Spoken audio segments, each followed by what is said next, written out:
স্বামীর বাড়ির ভাত খেতে হলে স্বামীর খোঁটা সহ্য করতে হয়, স্বামীর মায়ের খোঁটা সহ্য করতে হয়, স্বামীর বাবার ডিসরেসপেক্ট সহ্য করতে হয়, স্বামীর বোনের খোঁটা খেতে হয়, অনেক অসম্মান হজম করতে হয়, স্বামীর গালি হজম করতে হয়।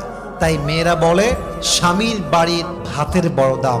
আমি কথা বলবো, কথা সত্য, তবে একটা কথা অ্যাড করতে হবে। যদি আপনার স্বামীর বাড়ির ভাতের দাম এত বেশি মনে হয়, তবে মাথায় রাখবেন বিয়ের পরে স্বামীর বাড়ির ভাতের দাম যে পরিমাণ বেশি, আপনার নিজের বাপের ঘরের ভাতের দাম তার চেয়ে বেশি।